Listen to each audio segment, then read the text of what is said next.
इस कहानी के लेखक हैं जयदेव चावरिया। रात के 8 बज रहे थे। जनवरी का महीना था, जिसके कारण ज्यादातर लोग अपने घरों में रजाई ओढ़े हुए थे। मीनू भी अपने घर में बैठे हुए टीवी देख रही थी। मीनू की उम्र 26 वर्ष के आसपास थी। अभी मीनू आराम से टीवी पर सास बहू का नाटक देख रही थी। अचानक उसके फोन की रिंग बज उठी। फोन की रिंग बजते ही मीनू ने बुरा सा मुंह बनाया, जैसे मानो किसी ने उसको जबरदस्ती करेले का जूस मुंह में पिला दिया हो। उसने देखा फोन उसकी बेस्ट फ्रेंड पूजा का आ रहा था। मीनू ने जल्दी से फोन रिसीव किया। मीनू यार, जितना जल्दी हो सके मेरे घर आ जा। मेरे मम्मी पापा किसी शादी में गए हुए हैं और मुझे बार बार ऐसा लग रहा है जैसे मेरे घर में कोई है। यार तू कहीं पागल तो नहीं हो गई है? इतनी पढ़ी लिखी होकर भी अनपढ़ों वाली बात करती है। आज के जमाने में कोई भूत प्रेत नहीं होता है, ठीक है?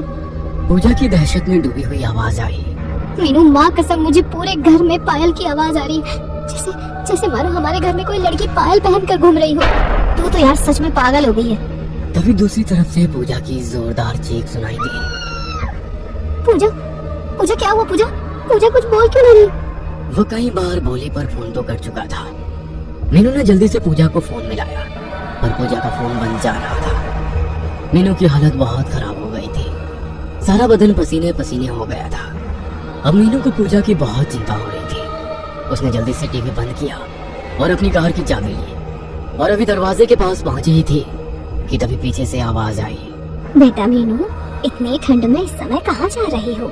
मम्मी, अभी पूजा का फोन आया था। उसे अपने घर में डर लग रहा है, इसीलिए कह रही थी कि तू आजा थोड़ी देर के लिए, जब तक उसके मम्मी पापा नहीं आ जाते। ठीक है, पर जल्दी आ जाना। हाँ ठीक है मम्मी। मीनू जल्दी से अपनी कार में बैठी और कार को उड़ाती हुई ले गई। इस समय मीनू को ये डर सता रहा था कि कहीं पूजा को कुछ हो न जाए। मीनू ने पूजा के घर के आगे अपनी कार रोकी और जल्दी से भागते हुए दरवाजे पर पहुंची। दरवाजे पर हाथ मारा तो दरवाजा खुलता चला। मीनू की सांस काफी तेजी से चल रही थी। मन में तरह तरह के विचार आ रहे थे। कांपते कदमों से मीनू ने गैलरी पार की। पूजा तुम कहाँ हो? पूजा देखो, मैं आ गई। पूरे घर में ऐसा सन्नाटा था जैसे किसी कब्रिस्तान में होता है। मीनू डरते डरते पूजा के कमरे की तरफ बढ़ी।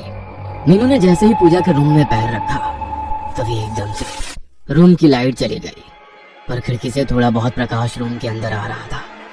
शायद वो प्रकाश बाहर लगे खंभों पर लगी लाइट से आ रहा था। मीनू को ऐसा लगा मानो उसके जिस्म से जान निकल गई हो। मीनू का सारा जिस्म पसीने से नहा गया। रूम के अंदर इजी चेयर पर कोई बैठा हुआ था और इजी चेयर चर चर की आवाज कर रही थी, जो वातावरण को और भी डरावना बना रहा था। मीनू आहिस्ता आहिस्ता इजी चेयर की तरफ बढ़ी। अभी वो मुश्किल से 5 कदम की दूरी पर ही पहुंची थी। किसी ने मीनू का दायां पैर पकड़ लिया। मीनू ने महसूस किया पकड़ने वाले के हाथ बर्फ की तरह ठंडे हैं। मीनू के पैर पर कुछ चिपचिपा सा महसूस हुआ। मीनू अपने स्थान पर खड़ी की खड़ी रह गई। आंखों में मौत का खौफ उसको साफ दिखाई दे रहा था। उसकी आवाज गले में कहीं अटक सी गई थी। मीनू ने हिम्मत करके अपना पैर छुड़वाया। जब पीछे मुड़कर नीचे देखा तो कोई भी नहीं था। अपने पीछे किसी को ना पाकर उसे ऐसा लगा जैसे उसकी सांस में सांस आई। फिर मीनू सीधी हुई तो क्या देखती है, इजी चेयर बिल्कुल खाली थी। अभी थोड़ी देर पहले इस पर कोई था, पर अब कोई नहीं है। मीनू को बहुत डर लग रहा था। उसने सोचा एक बार पूजा मिल जाए तो मैं इस मनहूस घर से निकल जाऊं। मीनू जल्दी से कमरे से बाहर निकलकर ड्राइंग रूम में आ गई। मीनू ने चारों तरफ देखा, पूरा ड्राइंग रूम खाली पड़ा है। यार क्या करूं? इसी सोच के साथ मीनू ने ड्राइंग रूम के बीचों बीच खड़ी होकर आवाज लगाई, पूजा। आवाज पूरे घर में गूंज उठी क्योंकि सारा घर खाली था। फिर अगले पल अचानक मेन डोर की बेल बज उठी। मीनू ने अपने फोन की टॉर्च ऑन की और मेन डोर की तरफ बढ़ी। डरते डरते मीनू मेन डोर के पास पहुंची और मेन डोर ओपन किया।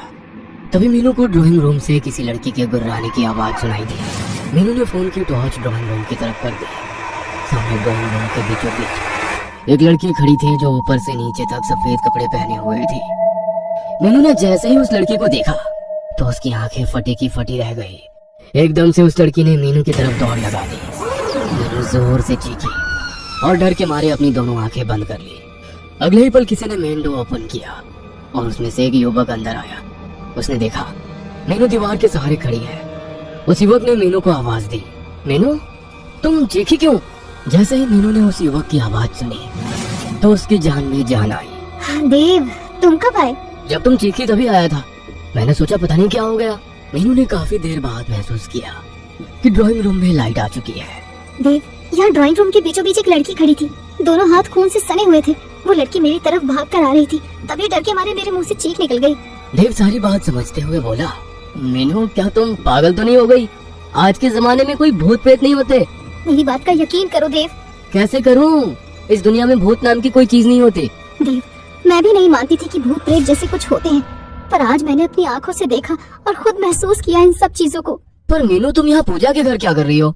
मीनू ने देव को फोन पर हुई पूजा के साथ सारी बात बता दी, जिसे सुनकर एक बार तो देव भी परेशान हो गया। उसका भी दिमाग काम नहीं कर रहा था, क्योंकि जितना देव मीनू को जानता है उस हिसाब से मीनू भी भूत प्रेत में विश्वास नहीं करती थी। देव कुछ सोचते हुए बोला, मीनू तुमने पूजा का फोन ट्राई किया? घर पर ट्राई किया था, पर तब बंद जा रहा था। देव ने जल्दी से अपना फोन निकाला और पूजा के मम्मी पापा को फोन किया और यहाँ की सारी घटना बता दी। उसके बाद पूजा के मम्मी पापा शादी का प्रोग्राम बीच में ही छोड़कर अपने घर आने लगे। देव और मीनू दोनों ने मिलकर पूजा का पूरा घर छान मारा, पर पूजा का कोई नामो निशान ना मिला। मीनू, पूजा को पूरे घर में ढूंढ लिया पर वो नहीं मिले। मीनू भी सोच में पड़ गई, क्योंकि जब वो पूरे घर में नहीं मिली तो फिर वो कहाँ गई? हमें शायद पुलिस को फोन करना चाहिए। नहीं, अभी नहीं कर सकते, क्योंकि हम पुलिस से क्या कहेंगे? कोई भी हमारी बात पर यकीन ही नहीं करेगा। पर हमें कुछ तो करना ही होगा। क्या करें? सारा घर तो छान मारा।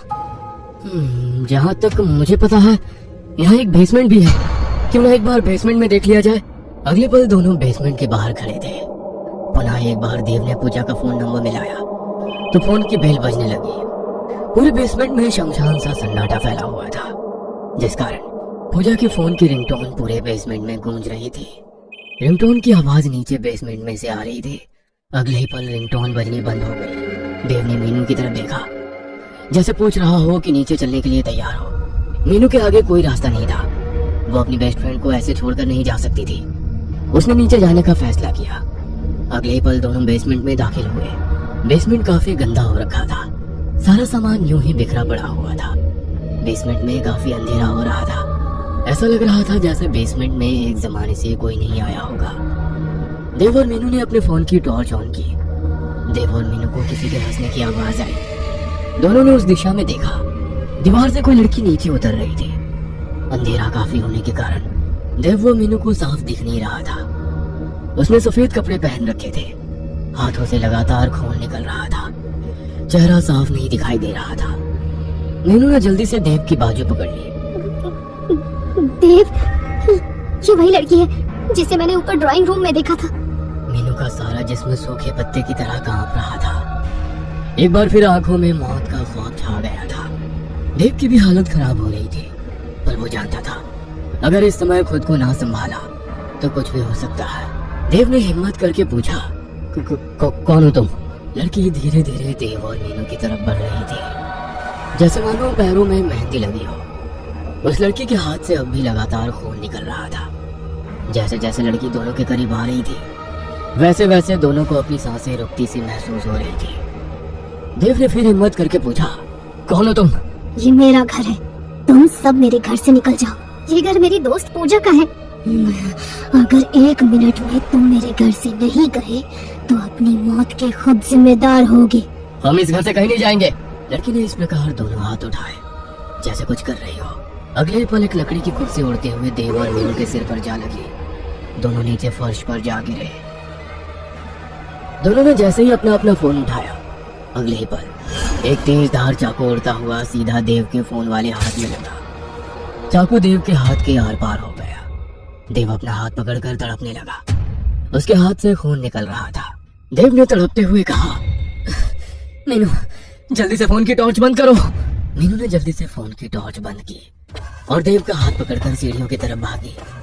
देव हाथ में चाकू लगने के बावजूद भी लगातार भागे जा रहा था, क्योंकि उसे पता था बेसमेंट में एक पल भी रुकना अपनी मौत को न्योता देने के बराबर है। देव व मीनू को अपने पीछे सामान फेंकने की आवाज आ रही थी। दोनों में से एक ने भी पीछे मुड़कर देखने की कोशिश नहीं की। ऊपर आते ही दोनों को अपनी उड़ती हुई सांसों को काबू करने में 2 मिनट का समय लगा। अगले पल पूजा के घर के बाहर एक कार आकर रुकी। उस कार में कोई और नहीं बल्कि पूजा के मम्मी पापा थे। देव व मीनू भागते हुए कार के पास पहुंचे। प्रदीप और सीमा ने जब देखा कि देव के हाथों में एक चाकू आर पार हो रहा है तो उनके होश उड़ गए। देव बेटा, ये क्या हो गया? तुम्हारे हाथ में चाकू लगा है, ये सब किसने किया? अंकल और आंटी, मैं आपको सब बता दूंगा, आप पहले मेरी बात ध्यान से सुने। ये घर आपने कब लिया था? प्रदीप व सीमा दोनों एक दूसरे को देखने लग गए, जैसे एक दूसरे से पूछ रहे हो कि इन दोनों को सच बताया जाए या नहीं। अंकल और आंटी, आपके चेहरे देखकर कुछ ऐसा लग रहा है जरूर इसके पीछे कोई ना कोई राज छुपा हुआ है। बेटा, बात ये है, ये घर हमें बहुत कम दामों में मिला था। देव और मीनू दोनों चौंके बिना नहीं रह पाए। ये बात तो उस समय हमें भी समझ में नहीं आई थी। डीलर हमें इतना बड़ा घर इतना सस्ता क्यों दे रहा है? फिर तेरे अंकल ने डीलर से पूछा तो उसने बताया यहाँ का कोई भी व्यक्ति ये घर खरीदना नहीं चाहता, क्योंकि एक लड़की ने अपने परिवार के सभी लोगों को जान से मार दिया था, सबका गला काटा गया था। कहते हैं उस लड़की पर किसी भूत प्रेत का साया था। उसके बाद उस लड़की का क्या हुआ ये कोई नहीं जानता। बेटा, तुम तो जानते हो भूत प्रेत कुछ नहीं होते, ये सब आदमी का वहम होता है। उसके बाद से हम यहाँ रह रहे हैं, हमें यहाँ रहते रहते करीब 1 साल हो गया है। पर अंकल, आज उस लड़की को हम दोनों ने अपनी आंखों से देखा है। देव बेटा, इस विषय में बाद में बात करेंगे, पहले ये बताओ पूजा कहाँ है? अंकल जी, हमने सारा घर छान मारा पर हमें पूजा का कोई नामो निशान नहीं मिला। प्रदीप और सीमा दोनों इस समय बहुत परेशान नजर आ रहे थे। देव बेटा, तुम्हारी बात ठीक है, पर हम माँ बाप कैसे अपनी इकलौती लड़की को मौत के मुंह में छोड़ दे? अभी तुम ही कह रहे थे कि हमारे घर में एक लड़की है, शायद उसे अब लड़की कह देना सही नहीं है। अब ये साबित हो गया है कि वो उसी लड़की की आत्मा है जिसने अपने पूरे परिवार को जान से मार डाला था। देव बेटा, अगर ये वही घर है तो फिर वो मेरी पूजा को नहीं छोड़ेगी, मुझे मेरी बेटी को बचाना होगा। प्रदीप व सीमा दोनों अपने घर के अंदर घुस गए और दोनों जोर जोर से अपनी बेटी पूजा को आवाज देने लगे। पूजा, पूजा मेरी बेटी, तुम कहाँ हो? देव व मीनू बाहर ही खड़े थे। देव ने अपने हाथ से चाकू निकाल लिया था। देव, हमें भी अंकल आंटी जी के साथ रहना चाहिए, कहीं वो आत्मा अंकल और आंटी जी पर हमला न कर दे। देव ने सहमति में सिर हिलाया। उसके बाद दोनों भी घर के अंदर थे। अंदर जाते ही उन्हें पूजा के पापा मम्मी की आवाज सुनाई दी। पूजा बेटा, उठ जा, तुझे क्या हो गया? देखो तुम्हारे पापा तुम्हारे पास हैं। देव व मीनू भागकर पूजा के रूम में गए तो देखा पूजा अलमारी के बाहर नीचे फर्श पर पड़ी थी। पूजा के मम्मी पापा दोनों उसे होश में लाने की कोशिश कर रहे थे। देव व मीनू को थोड़ी राहत मिली। दोनों जल्दी से भागकर पूजा के पास गए। भगवान का बहुत बहुत शुक्र है जो पूजा हमें सही सलामत मिल गई। अभी देव कुछ और कहना ही चाहता था कि छत पर लगा पंखा फर्श पर गिर गया। चारों एक साथ चौंके। अंकल, हमें जल्दी से पूजा को घर के बाहर निकालना होगा, वरना यह आत्मा हम में से किसी को भी नहीं छोड़ेगी। प्रदीप कुमार ने जल्दी से पूजा के बेहोश शरीर को उठाया और ड्राइंग रूम की तरफ चल दिया। बाकी तीनों भी प्रदीप कुमार के पीछे पीछे चल दिए। अभी प्रदीप कुमार ड्राइंग रूम में दाखिल हुए ही थे कि पूरे ड्राइंग रूम में अंधेरा हो गया। प्रदीप कुमार अपनी जगह पर ही खड़े हो गए। पीछे से आ रहे देव व मीनू ने अपने फोन की टॉर्च ऑन करने की सोची तो अगले ही पल कुछ देर पहले वाला सीन याद आ गया। पर सीमा देवी ने अपना फोन निकाला और अपने पति की तरफ बढ़ गई। देव ने जैसे ही देखा पूजा की मम्मी टॉर्च ऑन करके ड्राइंग रूम की तरफ बढ़ रही है, वह जल्दी से पूजा की मम्मी की तरफ भागा। सीमा और प्रदीप के बीच 10 कदम का फासला रह गया था। तभी तीनों को मीनू की दर्दनाक चीख सुनाई दी। देव जल्दी से मीनू की तरफ भागा। मीनू नीचे फर्श पर घुटनों के बल बैठी हुई थी। देव ने फोन की टॉर्च ऑन की और मीनू को देखा तो उसके मुंह से एक चीख निकल गई, क्योंकि मीनू के ठीक कमर के बीचों बीच एक चाकू घुसा हुआ था। देव को समझने में देर नहीं लगी कि इस बार आत्मा किसी को भी नहीं छोड़ेगी। देव ने मीनू को उठाया और ड्राइंग रूम की तरफ बढ़ गया। पूजा के मम्मी पापा ड्राइंग रूम पार करके गैलरी में भी पहुंचे ही थे कि सारी गैलरी में आग लग गई। प्रदीप ने पूजा को उठाया और गैलरी पार कर ली। उसके बाद सीमा भी पूजा के पास आ गई। दोनों माँ बेटी दरवाजे के पास थी। तभी प्रदीप कुमार बोले, पूजा की मम्मी, तुम यहाँ पूजा का ध्यान रखो, मैं देव की मदद करता हूँ मीनू को लाने में। प्रदीप कुमार जल्दी से मीनू के पास पहुंचे और देव की मदद करने लगे ताकि जल्दी से इस मनहूस घर से निकल सके। अभी तीनों ड्राइंग रूम पार करने वाले थे। सारी ड्राइंग रूम में खून ही खून पड़ा था, जबकि गैलरी में आग जलनी बंद हो गई थी। सारे ड्राइंग रूम में भयानक आवाजें गूंज रही थी जो वातावरण को और भी खौफनाक बना रही थी। अगले ही पल तीनों के चेहरे का रंग एकदम सफेद पड़ गया, जैसा किसी जहरीले सांप ने काट लिया हो। देव बेटा, थोड़ा जल्दी करो। तीनों जल्दी जल्दी दरवाजे पर पहुंचे। प्रदीप कुमार ने देखा कि सीमा और पूजा दरवाजे पर नहीं थे। प्रदीप ने सोचा शायद दोनों माँ बेटी घर से बाहर निकल गई होंगी। फिर तीनों जल्दी से दरवाजे से बाहर निकल गए। तीनों की सांस में सांस आ गई थी। तीनों को ऐसा लग रहा था जैसे उन्हें दूसरा जीवन मिला हो। प्रदीप ने पूरे रोड पर नजर दौड़ाई। दूर दूर तक ना चिड़ी का बच्चा दिखाई दे रहा था। प्रदीप जल्दी से घर के अंदर गए। ड्राइंग रूम के अंदर सीमा बेहोश सोफे पर पड़ी थी। पूजा दरवाजे के पास बेहोश पड़ी थी। उसने जल्दी से पूजा को घर से बाहर निकाला और दोबारा घर के अंदर घुस गया। ड्राइंग रूम के अंदर जाने के बाद सोफा से सीमा को उठाया और जल्दी से दरवाजे पर पहुंच गया। देव और मीनू दरवाजे के बाहर खड़े थे। अंकल जी जल्दी से बाहर आ जाइए। प्रदीप ने जैसे ही दरवाजा खोलना चाहा पर दरवाजा नहीं खुला। प्रदीप दरवाजे को पीटने लगे। मीनू और देव भी बाहर से दरवाजा खोलने की पूरी कोशिश कर रहे थे। देव, अभी तक दरवाजा ठीक था, एकदम से अचानक कैसे जाम हो गया ये, जो खुल ही नहीं पा रहा है। तभी गैलरी में एक लड़की की आवाज गूंजी। ये मेरा घर है, जो भी मेरे घर में आएगा वो सीधा ऊपर जाएगा। अगले ही पल सारे घर में आग लग गई। सारा घर होलिका की तरह जलने लगा। 1 महीने बाद पूजा ने अपना पुराना घर, जहाँ उसके मम्मी पापा की डेथ हुई थी, वो घर हमेशा हमेशा के लिए छोड़ दिया था। पूजा का बहुत बुरा हाल हो गया था। अब पूजा एक फ्लैट में रहती थी। पूजा के पापा का खुद का बिजनेस था, जिसे अब पूजा खुद देख रही थी।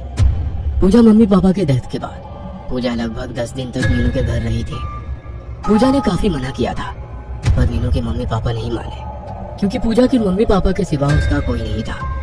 कुछ एक रिश्तेदार थे, सब आए और चले गए। पूजा के साथ मीनू और उसका परिवार था, जो पूजा के इस बुरे समय में उसके साथ थे। देव ने भी काफी हद तक पूजा की संभालने में मदद की थी। पूजा के मम्मी पापा की डेथ के अगले दिन ही पुलिस आई थी। देव ने सब कुछ बता दिया था। पुलिस ने देव का बयान दर्ज करके फाइल बंद कर दी थी। देव और मीनू पूजा से मिलने अक्सर उसके फ्लैट पर जाते थे, ताकि वो अपने मम्मी पापा के दुख से बाहर निकल सके। 10 मार्च को पूजा का जन्मदिन था। वह जन्मदिन बिल्कुल भी नहीं मनाना चाहती थी, क्योंकि उसके मम्मी पापा को गुजरे 1 महीना बीत गया था। मीनू के मम्मी और पापा ने पूजा का जन्मदिन मनाने की बात कही, जिससे पूजा टाल नहीं सकी। सब लोग इसलिए पूजा का जन्मदिन मनाना चाहते थे, ताकि पूजा को उसके मम्मी पापा की कमी महसूस ना हो। पूजा को कहीं ऐसा ना लगे कि वो इस दुनिया में अब अकेली है। रात के 8 बजे पूजा ने केक काटा और बारी बारी सबको थोड़ा थोड़ा केक खिलाया। केक काटते समय पूजा की आंखों में आंसू आ गए थे। शायद उसे अपने मम्मी पापा की याद आ गई। 10 बजे तक सबने खूब नाच गाना किया।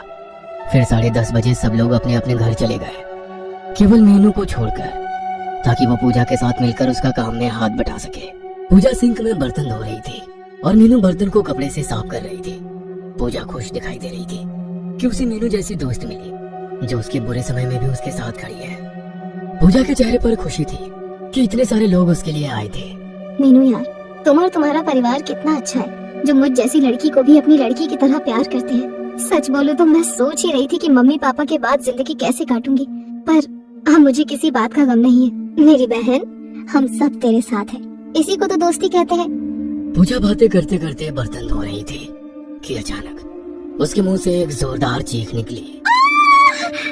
मीनू ने उसे पकड़कर झंझोड़ा। पूजा, पूजा क्या हो गया? तुम इतनी जोर से क्यों चीखी? पूजा ने अपने दोनों हाथ ऊपर किए, जिसे देखकर मीनू की भी चीख निकल गई, क्योंकि पूजा के दोनों हाथ खून से सने हुए थे। कोई नुकीली चीज बर्तन साफ करते समय चुभ गया था। अगले ही पल फ्लैट की लाइट चली गई। दोनों पहले ही डरी हुई थी और अब कुछ ज्यादा ही डर रही थी। तभी फ्लैट का दरवाजा खुला और एक साया अंदर आया। एक डरावनी आवाज उसके मुंह से निकली, आई एम बैक। हमें छोड़ दो प्लीज। हाँ, हमने तुम्हारा क्या बिगाड़ा है? हमें छोड़ दो। साया धीरे धीरे दोनों की तरफ बढ़ रहा था। उसके हाथ में 2 चाकू थे। पूजा और मीनू का दिमाग जैसे जाम हो गया। दोनों अपनी जगह से हिल भी नहीं पाए। अगले ही पल साया उनके बिल्कुल पास आ गया।